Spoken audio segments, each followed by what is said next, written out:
Welcome to Stories from Home, a series of interviews provided by the Yakima Symphony Orchestra and available on ysomusic.org. My name is Lawrence Golan, and I am the Helen N. Jewett Music Director of the Yakima Symphony Orchestra. And I'm coming to you today from my home in Denver, Colorado. And today I'll be speaking with Denise Dillenbeck, who's coming to us from her home in Ellensburg, Washington. Good afternoon, Denise. How are you doing? I'm fine, thanks. Thanks for being here with me. Sure, thank you. Why don't we start by having you tell us how long you've been performing with the Yakima Symphony Orchestra? Time flies. It's been 11 years that I've been part of the orchestra, and the last 7 as concertmaster. Right, and for any of our viewers who might not know the term concertmaster, that means that Denise is the first chair violinist of the orchestra and really the leader of the orchestra. Um, Now, let's see. Up to this point, what has been your most memorable performance with the Yakima Symphony? About a year ago, we actually performed Strauss's epic tone poem Ein Heldenleben. And after working on those solos that we play for in excerpts and auditions my whole life, to finally, for the first time, get to actually perform it on stage was phenomenal. And to hear every part of it across the orchestra, the brass and the woodwinds and all the string parts just be so incredibly beautiful and well done. It was just wonderful. Yeah, Ein Heldenleben, which means a hero's life, by Richard Strauss, is truly one of the epic masterworks in the repertoire, and it features a huge concertmaster solo for the concertmaster. And truth be told, I've scheduled lots of huge concertmaster solos in the last few years since you've become the concertmaster, and it's so great to be able to do these epic pieces, and that's because of you. So thank you for doing such a great job. Oh, thank you. It's been so fun. Dream come true. Great. Looking forward to next year, are there any particular pieces or any specific piece that you're most looking forward to? Well, I'm definitely looking forward to the concert we're doing where we're doing all of Bach's Brandenburg concertos. I'm psyched to get to play some of the solos in those, but also to get to hear my colleagues play the solo parts. I know we're going to feature my Dan partner, our associate concertmaster, Alion Salvador, and principal second, Ken Wright, and lots of other people, and I know they're all going to be brilliant. Yeah, you're referring to our concert celebrating the 300th anniversary of the creation of the Bach Brandenburg concertos, and it's really going to be an epic celebration.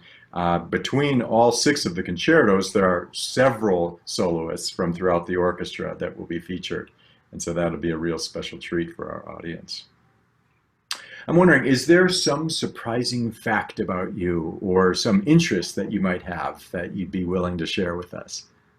A surprising fact that I think people here wouldn't know is that I'm actually in a yoga DVD workout video that I recorded with a teacher. I'm one of the people in the class who demonstrates Michael Cremon's yoga workout, which I don't even know if it's available to buy anymore, but um, that's one thing. And then another thing I was just thinking of was that I actually played on a couple CDs of the band Pink Martini, which is really fun and really different from the normal symphony orchestra music that we play.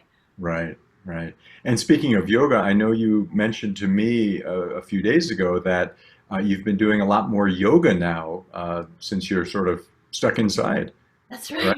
right. A silver lining of being stranded and not busy is getting to take these Zoom classes from my local yoga studio here, and it's been really fun to do so many of those and try to like build up my muscles.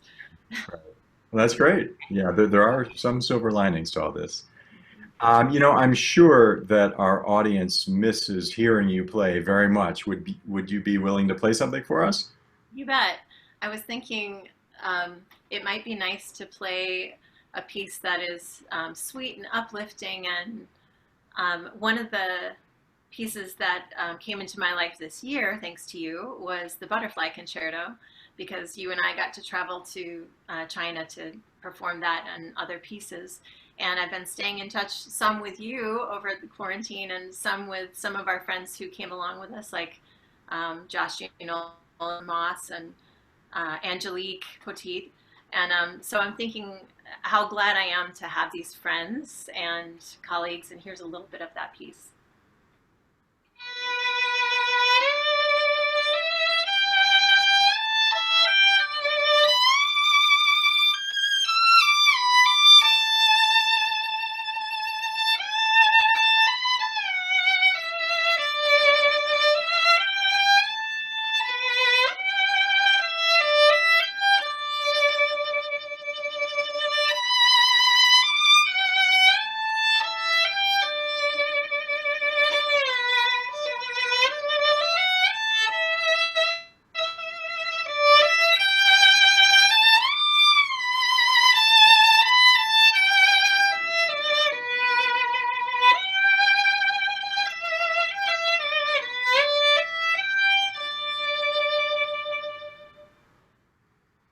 Thank you very much, Denise. That really sounded great, and it sounded great every time you played it on our tour of China as well. Thank you. You know, you mentioned Angelique, and you also mentioned some of the big concertmaster solos.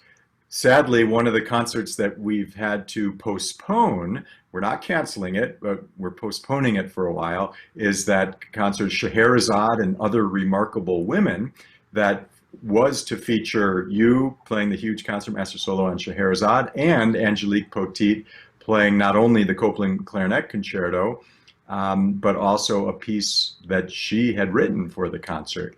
So that's actually a perfect segue into our next interview. I'll be talking to Angelique next. Oh, wonderful. Great. Yeah, so we'll see how those stories tie together. But thank you so much, Denise Dillenbeck, the concertmaster of the Yakima Symphony Orchestra. Thanks. Nice to see everyone.